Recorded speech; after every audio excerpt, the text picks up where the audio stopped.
agradecerles la invitación y la asistencia pues en esta charla. Yo creo que es una actividad muy importante y pues edificante, ¿no? Quería hacerles una pequeña introducción respecto al profesor Óscar Alirio Ángel González. Él es licenciado y especialista, es filósofo de la Universidad de La Salle, de la ciudad de Bogotá y de la Pontificia Universidad de Letrán en Roma. El profesor Óscar lleva más de 50 años dedicado a la educación básica, secundaria y universitaria, además de que ha ejercido como rector en varios colegios del Huila por un periodo de 18 años. El profesor nos comentaba que también estuvo en Estados Unidos, en la población de Poughkeepsie, New York, y en Glasgow, Escocia, orientando la enseñanza de idioma francés y español. También el profesor pues ha ejercido aquí, digamos, su docencia universitaria, eh, aquí en la zona del Huila, en lo que es la Universidad Surcolombiana y en la Universidad Antonio Nariño, en la ciudad de Neiva. Pues sin más preámbulos, voy a activar el video, pues ya como para que el profesor Óscar se pueda presentar y para que lo puedan conocer. Dame un segundo y muchas gracias.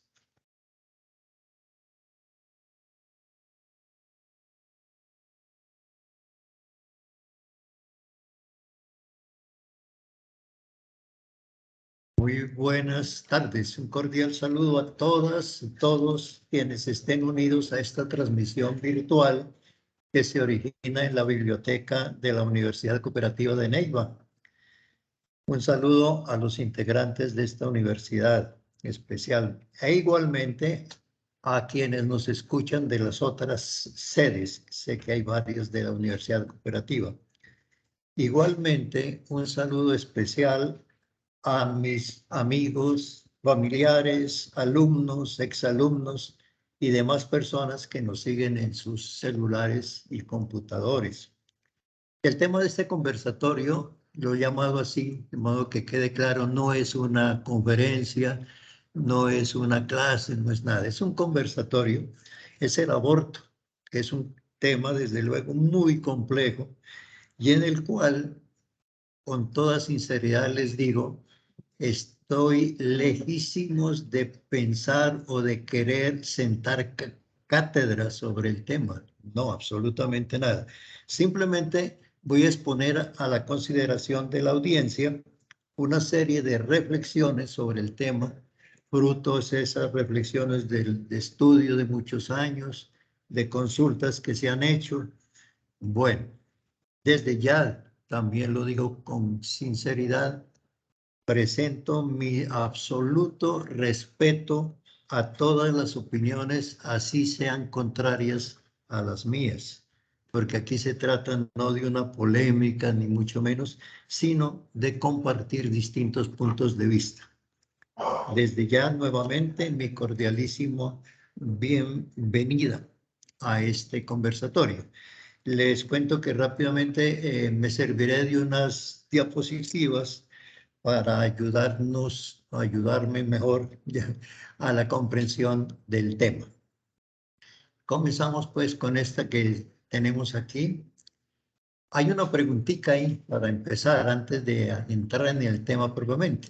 ¿Qué nos indica? Y haría yo la pregunta a toda la audiencia. ¿Qué le dice a usted esta palabrita? Naturaleza. Naturaleza. ¿Qué es la naturaleza? Bueno, es difícil. Ahí un filósofo contestaría una cosa, un psicólogo contestaría otra. ¿Qué es la naturaleza? Para ganar tiempo, yo diría que la naturaleza, en palabras sencillas, es perdone la expresión un poquito prosaica, es la pasta de la cual estamos hechos todos. Entonces, la pasta que forma una piedra es la naturaleza de la piedra, una naturaleza, digamos, mineral. La pasta que forma el árbol es una naturaleza vegetal. La pasta que forma cualquier animalito, el animal cualquiera, es una naturaleza ya animal, pero todavía irracional. Y la pasta de la cual estamos hechos nosotros es la naturaleza humana. la naturaleza hominal, decían algunos con H, o sea, del ser humano, del Homo sapiens. Bueno, eso para aclarar un poquitico qué puede ser la naturaleza. Bienvenidos pues nuevamente a este tema. Aquí en la siguiente diapositiva les aparecen dos personas, un joven y una dama. Y abajito dice naturaleza humana, el hombre, la mujer. Sin entrar en complicaciones, eso es lo que les acabo de decir. Nosotros somos humanos, somos de naturaleza humana. Nuestra pasta con la que estamos hechos es la humana, ¿ya? El Homo sapiens, ¿de qué hablan los antropólogos? Y sapiens porque supuestamente, a diferencia de la piedra, del árbol, del animal, del perrito, nosotros somos sapientes, es decir, conocemos las cosas, nos damos cuenta de lo que nos rodea. De ahí el nombre de Homo sapiens. Y otros le llaman, otros antropólogos le aumentan otra vez la palabra, y entonces es el Homo sapiens sapiens, dos veces. El hombre que no solamente conoce, sino que se da cuenta que conoce. Bueno, esto es un poquito, digamos, de carácter tal vez antropológico, filosófico. ¿Qué es el bien y qué es el mal? Ojo, ¿por qué hago yo estas preguntitas aquí? Porque pues las necesitamos. ¿Qué es el bien? ¿Qué es el mal? Fíjense ustedes, y dejo la sugerencia para un debate bien interesante, no aquí propiamente porque el tiempo no nos permitiría, pero sí en las distintas sedes, en los colegios, si me están escuchando profesores o alumnos, ¿qué es el bien? ¿Qué es el mal?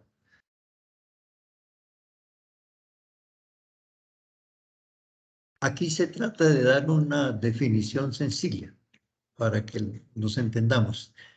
El bien, después de la flecha que aparece ahí, dice es estar de acuerdo con la naturaleza humana. Y abajo se explica, estar de acuerdo es hacernos mejores, hacernos progresar, ayudarnos a conseguir importantes logros para nosotros. De modo que cuando hacemos todo eso, estamos de acuerdo, estamos haciendo cosas buenas. Ese es el bien. El mal, al contrario, es todo lo que hacemos, pero que nos degrada, ¿cierto? Y especialmente, pues aquí ya entramos en materia. Nuestra naturaleza, esa pasta de que hemos hablado, nos ha dado, como a todos los seres vivos, entre otras cosas, nos ha dotado de la hermosa facultad de reproducirnos para que la especie no se extinga. Pero, por desgracia, también al ser inteligentes, ahí nos traiciona un poco la inteligencia, empleamos a veces esos dones naturales de una manera no adecuada. Ojo, los empleamos de una manera no adecuada, de una manera ilícita, ojo con esa palabra, de una manera mala, digamos. Esto es lo que nos sucede con el aborto. Bueno, ¿qué es el aborto? He dado esta definición, hago la observación que ya la hice, no pretendo sentar cátedra, habrá opiniones mejores, las respeto.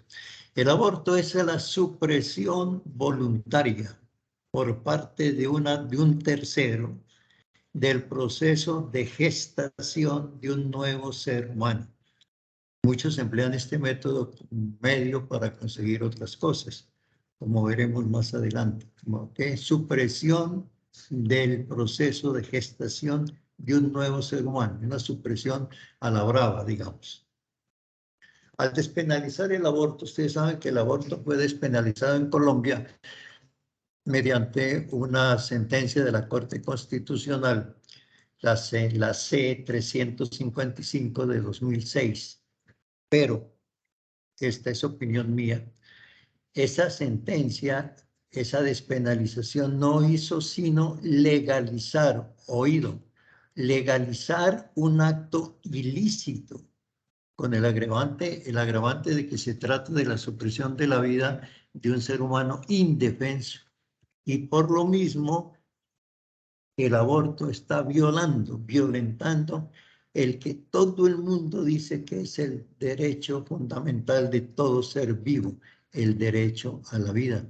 Y curiosamente, haciendo ya adelantando una pequeña crítica, es curioso que una Corte Constitucional viole el derecho a la vida, que es el fundamental de todo ser humano. Empecemos pues haciendo unas preguntitas para aclarar. ¿Cuándo empieza la vida? ¿Cuándo comienza la vida humana? Y segundo, ¿qué evolución sufre el embrión humano inmediatamente después de la fecundación? Aquí escuchemos un poquitico a los científicos, ¿sí? Porque como alguien decía, nosotros no nos las sabemos todas.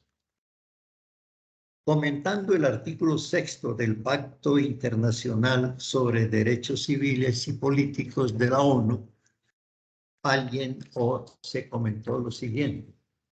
Se preguntaba, ¿cuándo comienza la vida? Comillas. Tanto desde el punto de vista científico como desde el punto de vista legal, la vida inicia a partir de la concepción o fecundación mediante la unión del espermatozoide con el óvulo. En ese momento surge un nuevo ser humano distinto de todos los que han existido antes, de todos los que existen ahora y de todos los que existirán en el futuro. En ese momento se inicia un proceso de vida esencialmente nuevo y diferente al que solo le hace falta desarrollarse y crecer para convertirse o en niño o en niña y después en persona adulta. Es por ello que la vida de este nuevo ser humano merece respeto y protección. Cierro comillas. Lo que acabo de leer, digamos, acuérdense que es un comentario de las Naciones Unidas dentro del Pacto Internacional sobre los Derechos Civiles. Bien, la otra preguntita, ¿qué evolución sufre el ser humano después de la fecundación? Acudo también a un psicólogo español, comillas. Después de 24 horas de haberse producido la fecundación del óvulo femenino por parte del espermatozoide masculino, se tiene un cigoto con Z, que empieza a reproducirse dividiéndose en dos células iguales. Cada una de estas dos células se divide en dos más y progresivamente continúa este proceso hasta llegar a constituirse un elevado número de células. A la vez, esta célula, este cigoto, va descendiendo por la trompa de falopio hasta el útero, donde acaba asentándose después de unos 9 días. Repito, esto es la ciencia, esta es la biología. Al final de la segunda semana, el cigoto arraiga en los tejidos del útero de la madre, a través de los cuales empieza a nutrirse y es entonces cuando empieza a crecer. Su tamaño entonces no es superior a unas pocas micras, es decir, supremamente pequeñito. A esta etapa se la denomina periodo germinal. Una vez el cigoto ha arraigado en el útero, comienza el periodo embrionario que dura aproximadamente otras 6 semanas más, durante las cuales el embrión experimenta un notable crecimiento y desarrollo. Al final de este periodo, el embrión mide unos 3 centímetros, ya un poquito más grandecito, y pesa unos 2 gramos, habiéndose iniciado ya una constitución diferenciada en 3 etapas, que son la etapa endodérmica o capa interna, la etapa mesodérmica o media y la etapa ectodérmica o exterior. A partir del mesodermo, de la primera etapa, se desarrollarán los músculos, los huesos y la sangre. Del endodermo procederá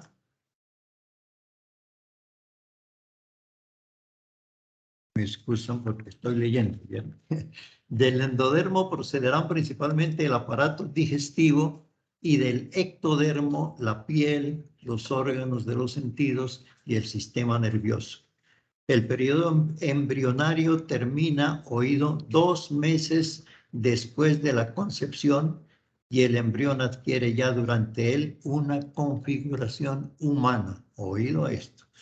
Se inicia entonces el periodo fetal que dura 7 meses más.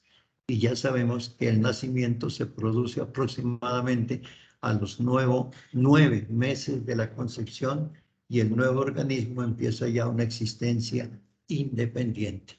Cierro comillas. Lo que acabo de leer, repito, es tomado de científicos. Ahora nos preguntamos, pregunto a toda la audiencia, ¿qué razones se escuchan para tratar de justificar el aborto? Hemos oído la formación maravillosa en el vientre de la madre, pero entonces aquí hablamos del aborto, o sea, de que hay que acabar con ese ser que está ahí formándose.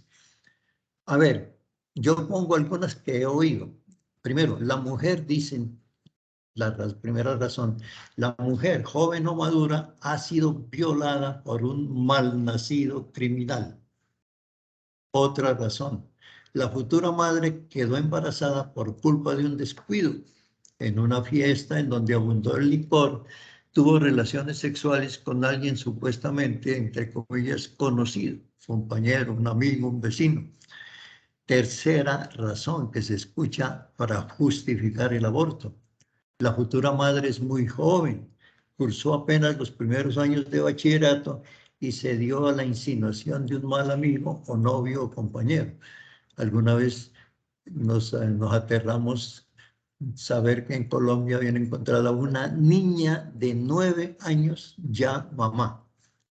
Cuarta razón, la futura madre no tiene medios económicos como responder por el hijo que ha concebido de manera irresponsable.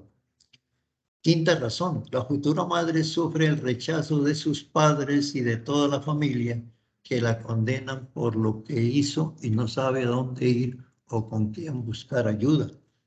Adelanto que todas estas razones son serias, son ciertas.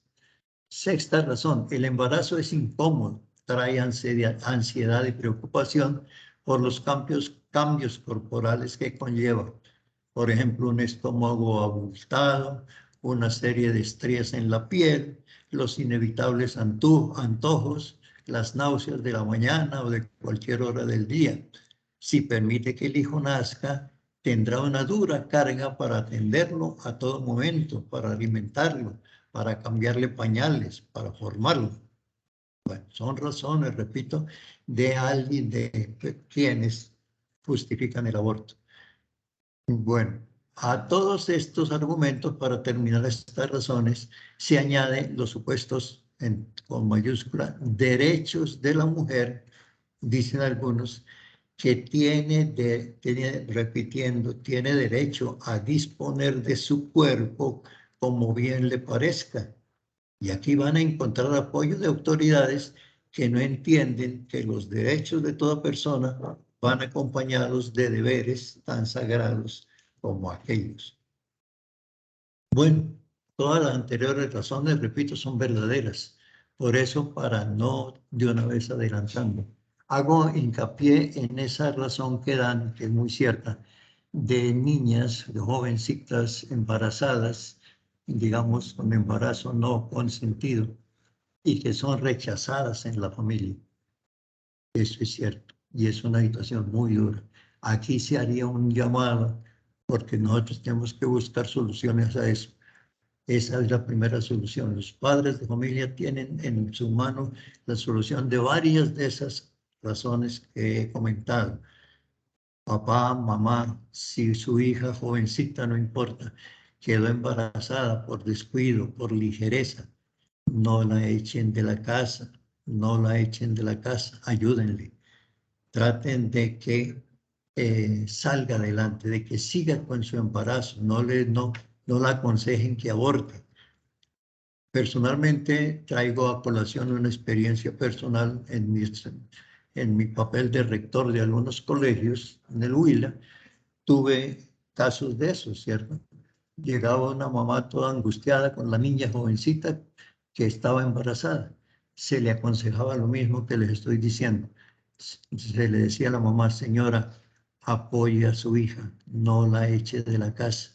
Si usted quiere que siga estudiando, le decía yo, dentro del colegio, pues que siga. Pero si no, pues retírela mientras tiene pues a su hijo. Siempre era de por sí, nunca se le decía, pues salga rápido de eso y aborte. No, tenga a su hijo como sea adelante. Entonces, y en resumen, todas las, digamos, las soluciones a esto se resumirían en que las niñas, los jóvenes, toda la sociedad, que no nos expongamos a embarazos no deseados.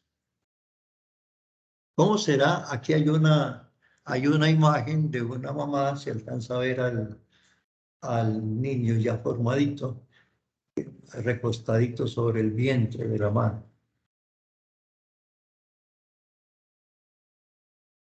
¿Cómo será el comportamiento de esta madre? Se pregunta ahí durante su embarazo. Viene el argumento que lo he oído mucho y sigue por ahí en la sociedad. Como esto es una charla para analizar, para después debatir un poquitico, a ver si este argumento de muchas mujeres es cierto, es legal. Dice la mujer, puede decir una mujer, en comillas, este cuerpo es mío y por tanto hasta el hijo que tengo en mi vientre es parte de ese cuerpo. Por tanto, no hay inconveniente en que me deshaga de ese, comillas, pedazo de mi cuerpo. Un poquito irrespetuosa esa alusión, de ese pedazo de mi cuerpo que me estorba. Como me puedo deshacer de un molesto uñero o de mi apéndice inflamado o de una pierna que se me haga gangrenada. Aquí ya se hace la pregunta para la audiencia, echarle cabeza a esto. ¿Qué tal este argumento de algunas madres partidarias del aborto, de que el feto es parte del cuerpo de ellas? Se aparece aquí una foto de un poco de un grupo de magistrados de cualquier país. Esto no hace alusión a Colombia, ni mucho menos. De cualquier país del mundo que estén viviendo la situación de nosotros. Un grupo de magistrados, llámese la corte tal o la corte cual, que han despenalizado el aborto. El aborto se puede hacer sin problema. Aquí se pregunta, ¿cómo es posible que personajes, por muy preparados y elegantes que sean, de un plumazo detrás de un escritorio, dan autorización para que una mamá asesine a su hijo todavía no nacido? No nos asustemos. Ese es el sentido de la despenalización autorizada por la Corte colombiana.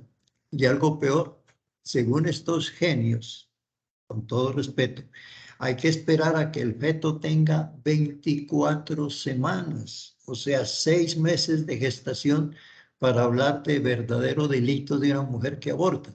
Lo que quiere decir que antes de las 24 semanas, todas las mujeres están autorizadas a abortar.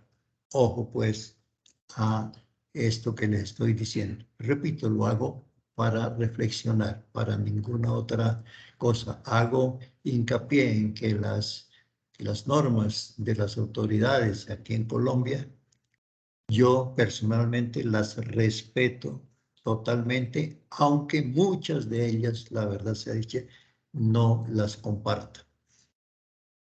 Bueno, entonces, aquí en esta siguiente diapositiva que de pronto la están viendo, pues sirve para preguntarse realmente otra vez si los magistrados que aprobaron la despenalización del aborto, estos sí son datos exactos, con la pírrica mayoría de un voto.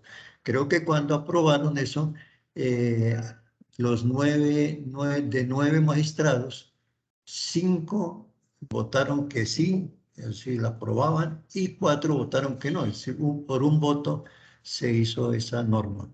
Pero ojo, aquí dice que Tal vez se les olvidó, todo respeto a estos grandes juristas, que ninguna norma emitida por una autoridad cualquiera se puede considerar ley verdadera si va en perjuicio de personas o de la comunidad en general. ¿Y quién dijo que permitir acabar con la vida humana de un ser inocente no perjudica a nadie? ¿Quién dijo eso? Se puede sin problema. ¿Quién dijo eso? Por tanto, esta norma que respetamos, esta norma de la Corte, repito, que respetamos, pero que no compartimos, jurídicamente hablando es espuria, o sea, no es mala, llamémoslo así. Así esto suene raro.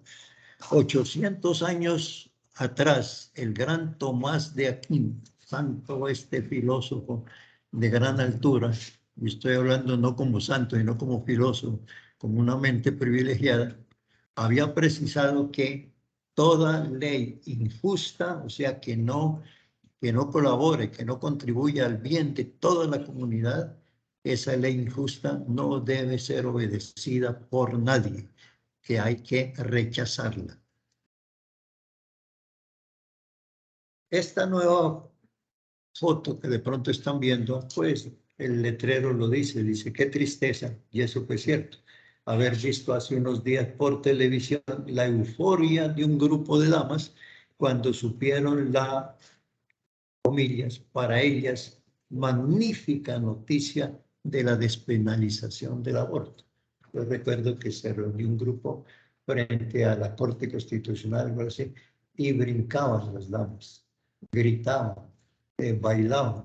Bueno, yo creo que ni los triunfos de nuestros deportistas por ahí en el mundo, ni las hubiera puesto tan contentas, ni que se hubieran ganado una lotería. Tal vez gritaban, no se oía muy bien cuando presentaron por televisión la noticia, pero posiblemente gritaban, somos libres. Bueno, aquí yo pregunto, ¿libres de qué o por qué o de quién?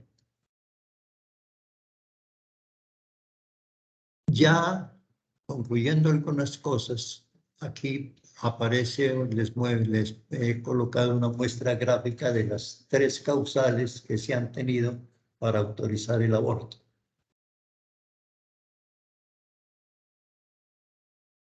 Antes de la despenalización última decretada por la Corte Constitucional, o sea, de que hasta las 24 semanas, las causales son, porque no las han cambiado, son la violación, la malformación del feto y el riesgo de muerte para la madre o el niño o para ambos a la vez.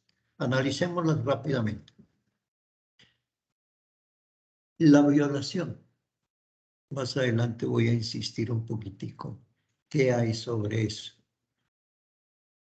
Se toma como causal de despenalización del aborto y a veces todavía en televisión hay algún programa por ahí que oigo que es, no recuerdo el nombre, en que la que dirige tranquilamente habla de que esto se justifica. Si una mujer es violada y queda embarazada, pues que pague el pato el niño, el feto, ese ser humano que quedó ahí formado.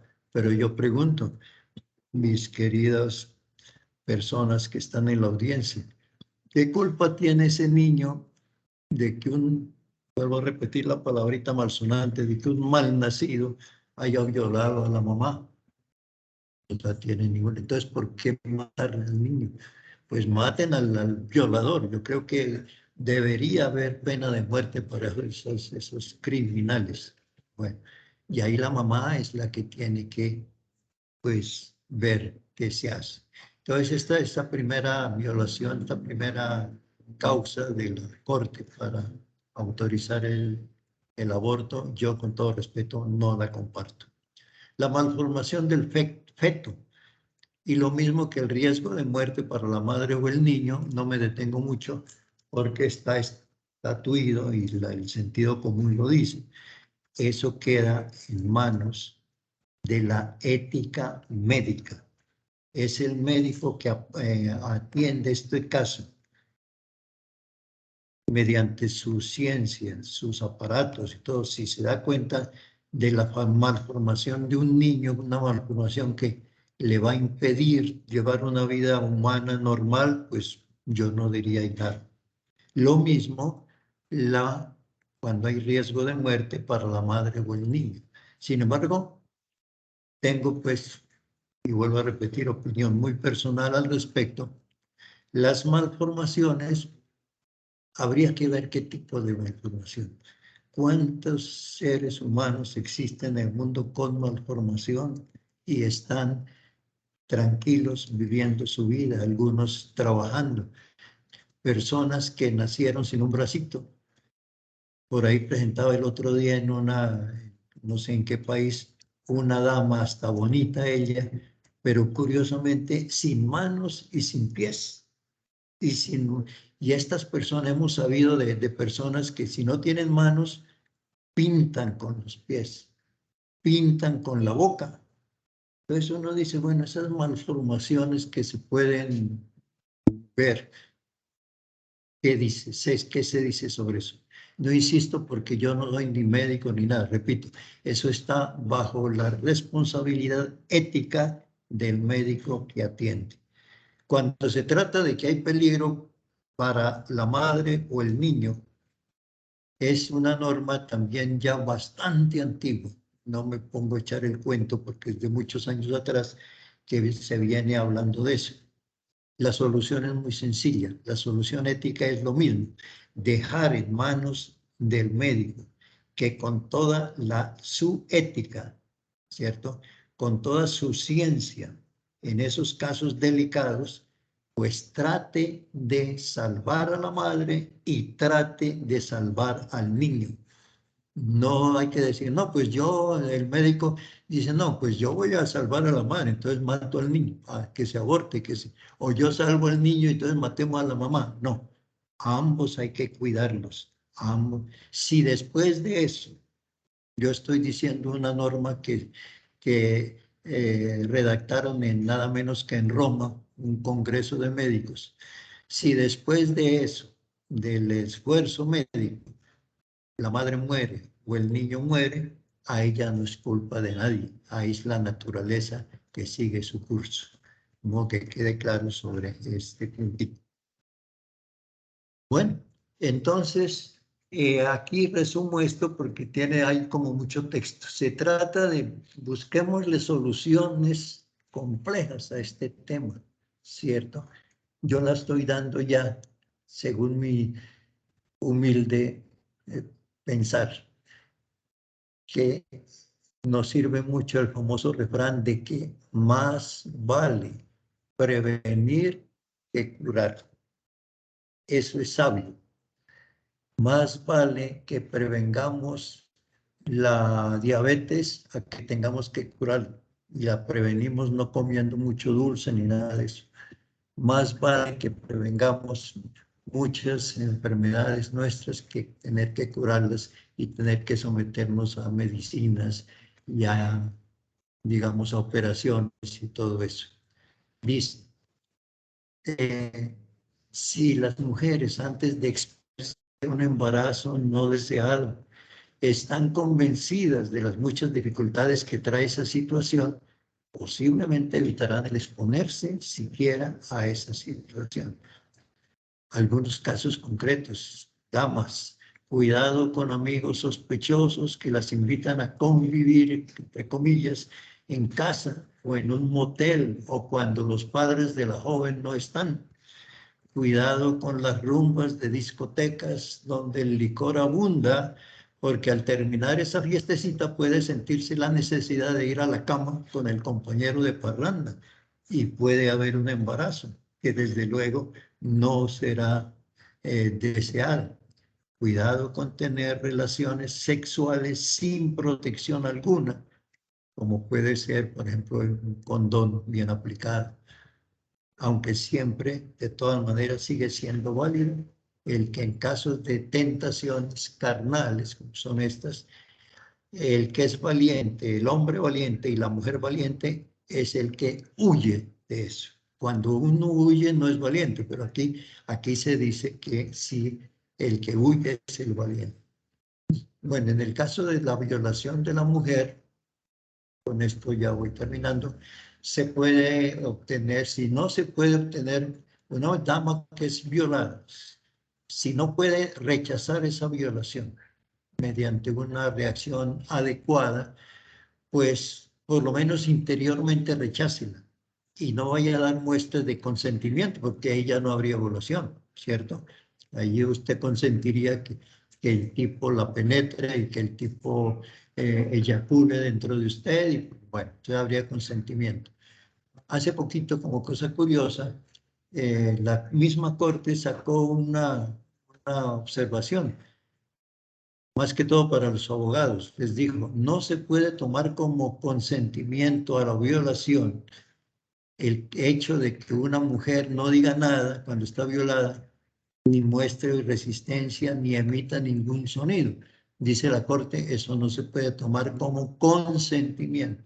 Ahí le tocaría al abogado, pues, buscar otros argumentos para mostrar si hubo consentimiento o no. Un consejo de amigo, esto lo hago yo como amigo, como familiar, como profesor de muchas personas, como compañero de trabajo, pero sobre todo este consejo para las chicas o mujeres maduras que por haber quedado embarazadas sin su consentimiento, creen que la solución para el problema, su problema es el aborto. ¿Cuál es el consejo? Se lo leo tal como se lo mandaría en una cartica. Queridas amigas, en su situación se les presenta esa situación de tener un embarazo no deseado. Se les presenta una magnífica oportunidad de ser oído mujeres valientes, o sea, de ser verdaderas heroínas. Esto lo logran permitiendo que el ser que llevan en su vientre pueda terminar su desarrollo como personita.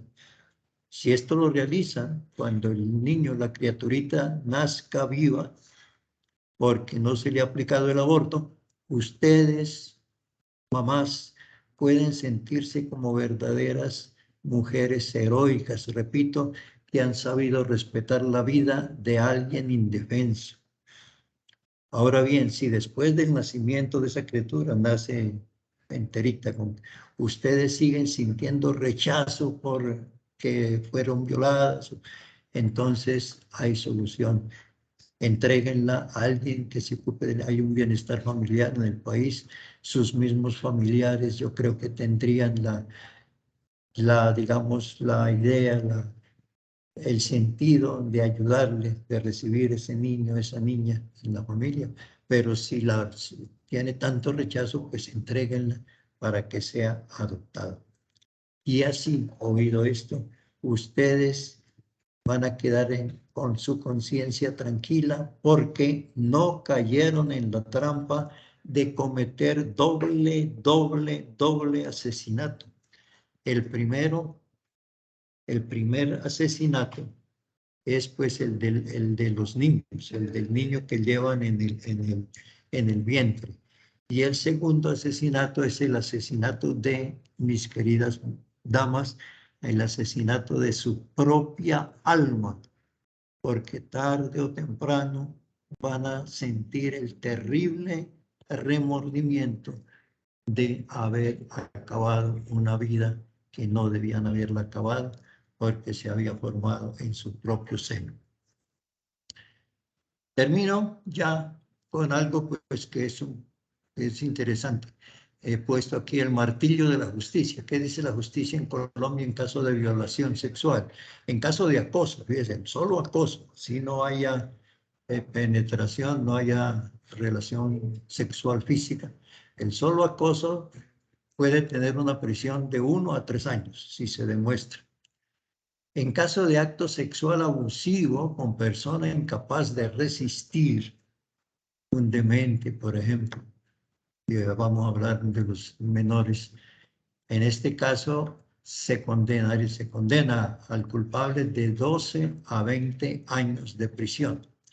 En caso de actos sexuales con menores de 14 años o en presencia de ellos, se condena de 9 a 13 años.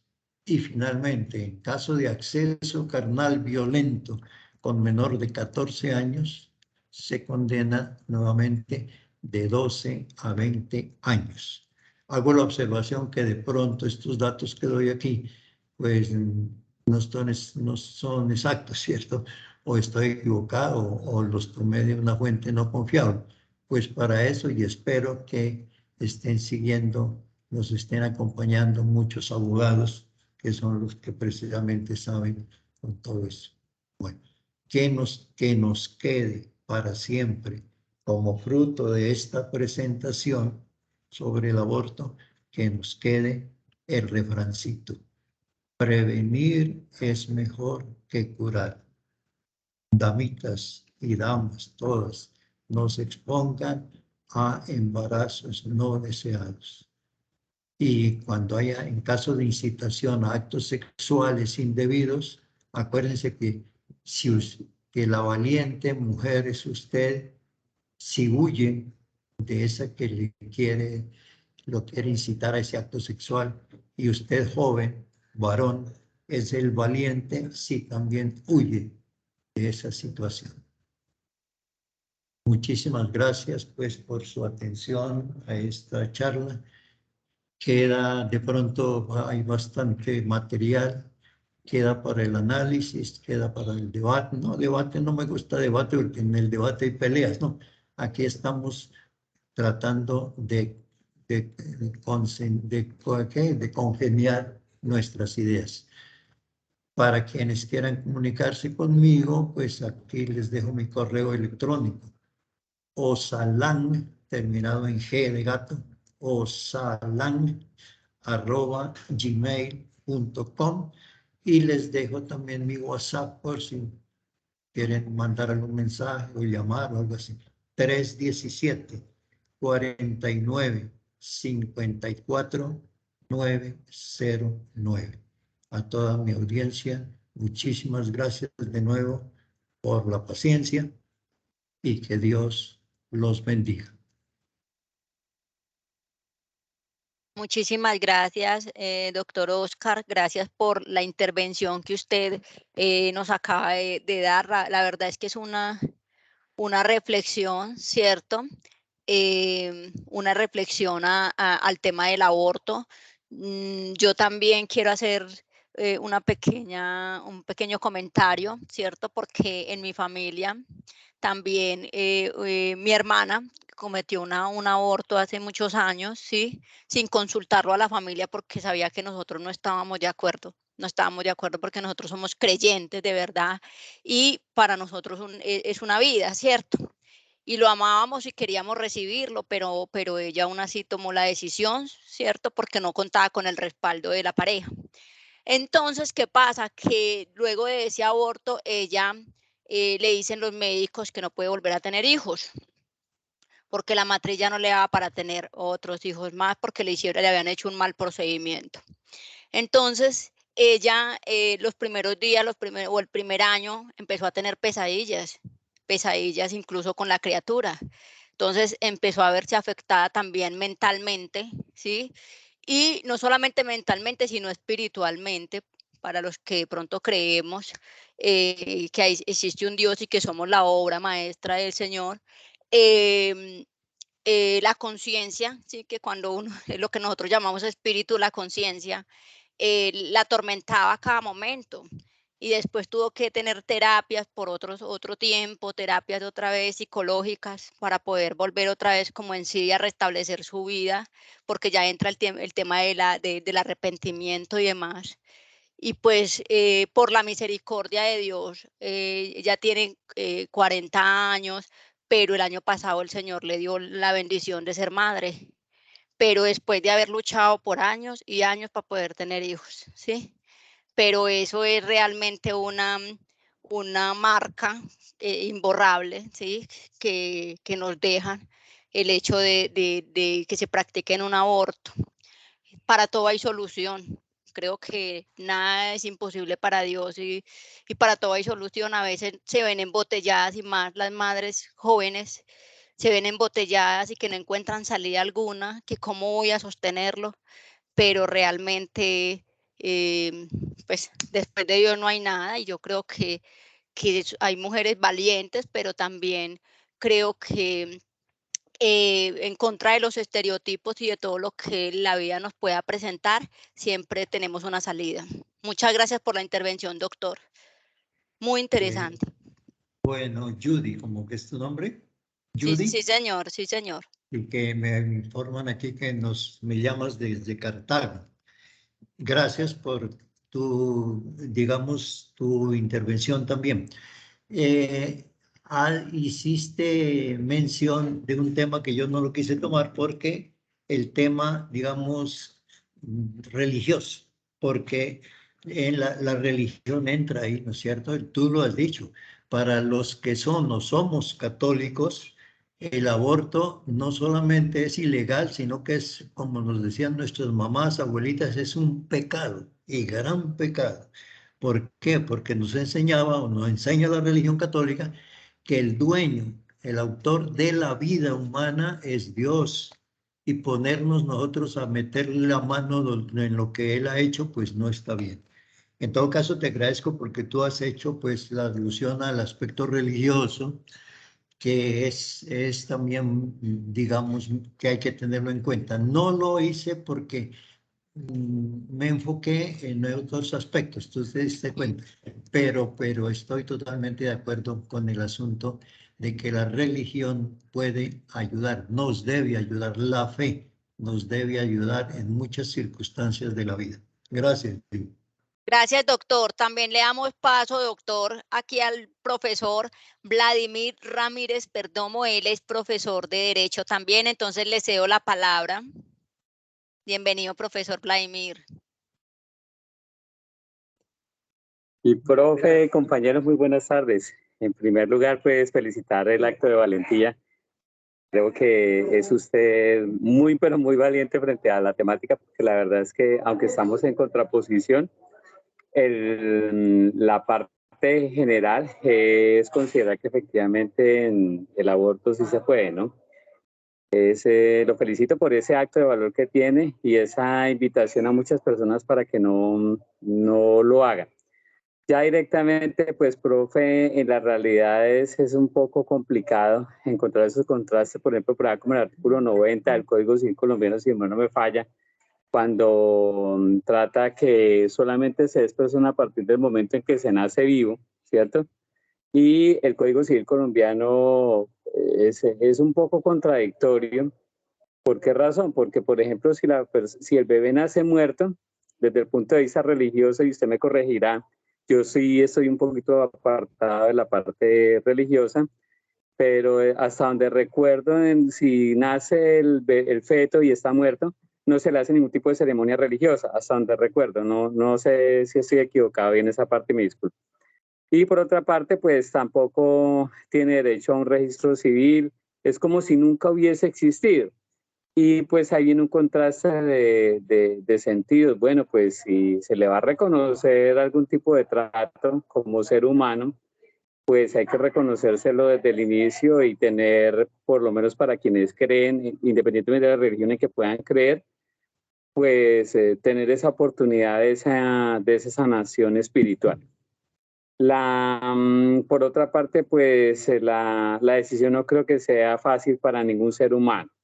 Especialmente, no lo estoy criticando, no lo estoy criticando para nada, por ahí hacen un comentario, pero no estoy criticando, al contrario, estaba hablando aquí con Alexander, porque yo también estoy en Neiva, y dije, wow, mis respetos para el profe, porque ese acto de convicción, y es importante pues precisamente tener como esa espiritualidad en los seres humanos. El hecho de que yo no crea en algunas cosas no significa, y de ninguna manera, al contrario, creo que hay que invitar a las personas a creer porque el mundo necesita más humanidad, ¿no?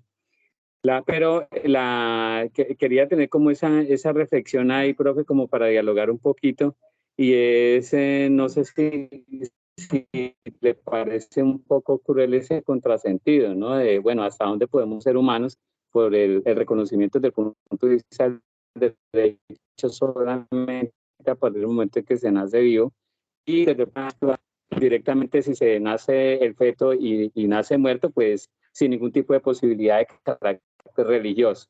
Es eso, profe. Espero no haber sonado ofensivo, es solamente como el diálogo aquí entre pares. Bueno, profesor, doctor, me encanta oírlo y le agradezco su participación. Estamos en diálogo, esa es la idea. Al respecto, yo le cuento al doctor y a todos, no le había contado yo, aunque ahí en la hoja de vida algo dice, yo fui profesor, lo curioso es esto, doctor, que yo no soy abogado, ¿cierto? Mi línea académica son las humanidades en general. Sin embargo, la Universidad Antonio Nariño de aquí de Neiva, desde 1995, imagínense, me aceptó como profesor en la línea de humanidades y pasé la mayor parte del tiempo con alumnos de la carrera de Derecho. Al día uno, como dice el refrán, el que se arrima mucho, no sé dónde, algo se le unta. Allí oía yo cositas, ¿no? Y esto que les acabo de exponer hoy de manera virtual, yo lo exponía igualmente a mis alumnos, que había pues opiniones contrarias y todo, bueno, todo respetable. Allí me suena porque pues también soy medio aficionado al asunto del latín. Yo oía la palabra nasciturus, que entiendo yo que es el término jurídico del ser humano, pero una vez nacido, y que ya es derecho de derecho. En todo caso, aquí, insisto, el tema que yo he tratado, insisto, toma al ser humano desde la fecundación, que yo no, pues no les había contado que también todo ha sido polémico. Yo les nombraba ya a Tomás de Aquino, ese gran filósofo. Resulta que vivió por allá en 1200, 1300, y ya desde ese entonces se trataban estos temas, quien lo creyera. Y el mismo Tomás de Aquino, así fuera muy teólogo y muy santo, tenía dudas de esto que hoy en día pues no es ya tan oscuro, de que cuando empezaba un feto, digamos, a llamarse ser humano, y él aceptaba, claro que después parece que le echó más cabeza y ya dijo que no, que había una etapa de humanización del feto. No dijo cuánto, no dijo si era un día o 2 días o un segundo o 3 años, ¿no? Pero ya el problema existía, ¿cierto que sí?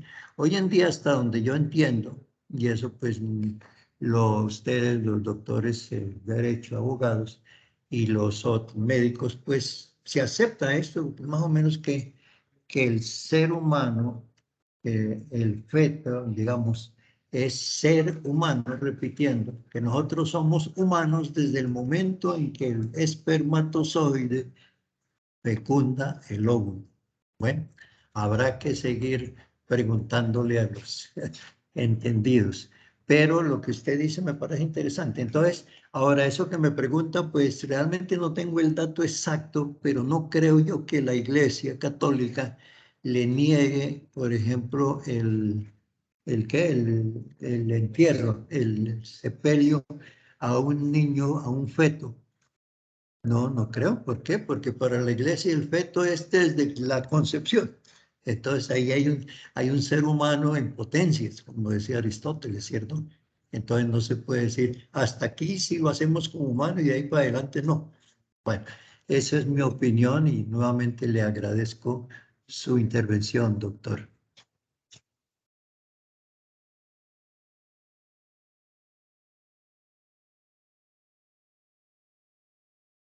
Profe, muchas gracias. Y no, doctor, solo la Emiro, profe. Porque...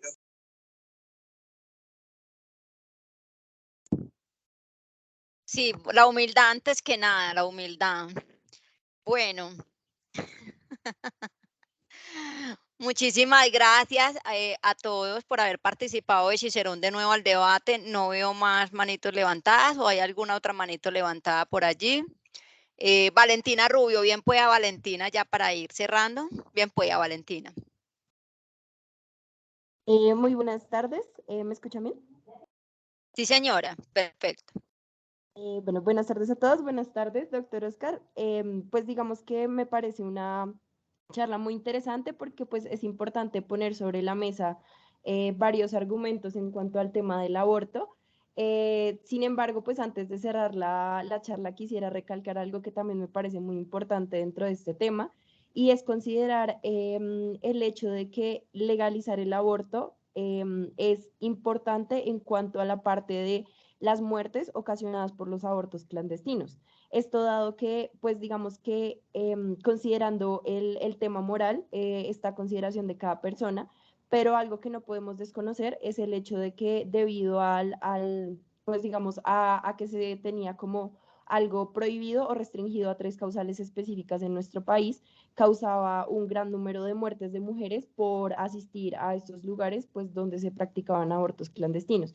Esto sobre todo le da la oportunidad a las mujeres de bajos recursos en el país que tengan, en el caso, pues digamos que considerando diferentes factores económicos y sociales que pues digamos que del todo no podríamos desconocer, que tengan acceso a esto. Digamos que siento que es un tema que está relacionado con condiciones muy particulares. Digamos que como una persona joven que pues tiene como una postura, digamos, un poco más, digamos, orientada a una visión, digamos, que no tan influenciada por el tema religioso, por el tema, digamos, de la conciencia moral que pues quizás se tenía hace muchos años. Me parece, digamos, que es muy valioso también considerar el hecho de que pues hoy en día es algo que pues también puede salvar la vida de muchas madres, que de cierta manera, así esté prohibido, restringido o no, pues de todas maneras lo harían. Entonces, en ese sentido, me parece positivo recalcar el hecho de que se haya legalizado, pues para evitar también muertes por, como ya mencioné, acceder o tener que acceder, dado los bajos recursos y pues las pocas opciones que se tienen, a estos lugares clandestinos. Pues porque, digamos, como supongo todos somos conscientes en este espacio, el llevar a cabo un embarazo a término no es algo muy fácil, no es simplemente que la mujer lo decida y ya, se requiere pues un apoyo económico, se requiere un apoyo social, un apoyo médico, puesto que digamos la parte de pues los embarazos,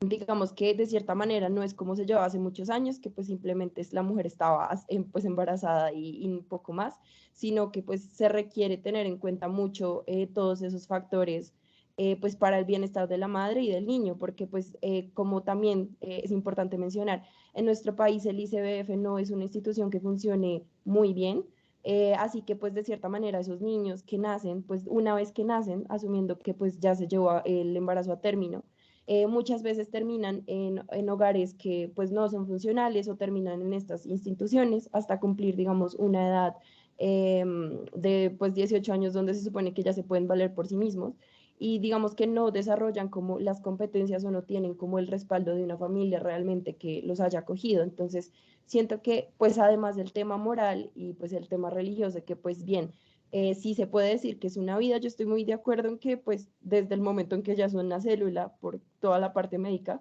claramente es una vida, pues por eso es que de cierta manera las bacterias están vivas y pues digamos otros microorganismos que así no los veamos están vivos. Sí debemos tener en cuenta también lo que pasa después de, pues digamos, de que no se aborta el niño, se tiene el niño y pues como su calidad de vida en un futuro. Y pues eso sería todo. Gracias.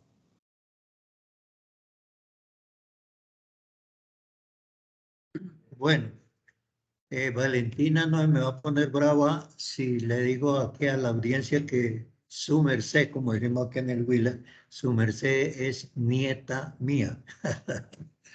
Bueno, pero interesante lo que tú dices, Valentina. Tú sabes que yo te considero, porque lo eres, una persona pensante, una persona muy preparada, una persona que se preocupa por todo eso. Simplemente te voy a repetir que mi intención, y creo que todos la han entendido, es presentar un punto de vista, ¿no es cierto? Como más o menos con varias aristas, ¿cierto?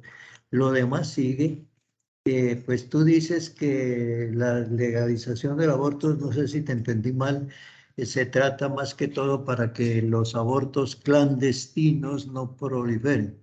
Yo no creo que, pues puede ser una razón, pero no es la razón de fondo. La razón de la legalización del aborto es que es una ley, es una norma, y con todo respeto lo repito, una norma ilegal. Y no había comentado yo eso. Y ahí sí me gustaría el doctor Wilmer, ¿ah? El doctor Vladimir, perdón, doctor Ya se Vladimir. salió, Ya se doctor. salió, Sí, bueno, me le ya dice que tuvo que lo haber volví a salido. llamar doctor. Ahí sí, ahí sí, pues yo diría que hay casos curiosos en la legislación que yo no entiendo. Yo no sé quién me ayuda a no entender o a entender. Y es que hay muchos casos en que acciones ilícitas, acciones malas, no hablemos de cuestión religiosa, no, malas, humanamente malas, pueden ser legales. Eso yo no lo entiendo. Y sin embargo se da el caso. Creo que los abogados lo saben y todos lo saben. Este es un caso palpable. El aborto en sí, pues, como lo hemos entendido muchos, es intrínsecamente malo. La palabrita suena feo, pero es un asesinato. Es la supresión de una vida. Sin embargo, pues, en Colombia, pues, es legal. En muchos países del mundo es legal. Habrá que seguir pensando y tratando de ponernos al día con la sociedad moderna.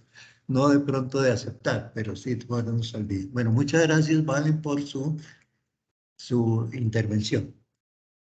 Bueno, doctor Oscar, creo que ya hemos terminado nuestra actividad de Cicerón de nuevo al debate. Muchas gracias a todos por participar. Los esperamos el próximo mes también con otro nuevo tema también. Entonces, para que estén súper pendientes y no perderse nuestras actividades. Muchas gracias, Alexander, también por traernos como invitado al profesor Oscar. Y bueno, Dios les bendiga. Estamos en contacto y en comunicación. Esperamos nuevas actividades futuras. Gracias, doctor, nuevamente y hasta la próxima. Gracias, Judy. Gracias. Feliz tarde, que estén muy bien. Gracias. ¿A Cartago? Sí. Muchos saludos a Cartago.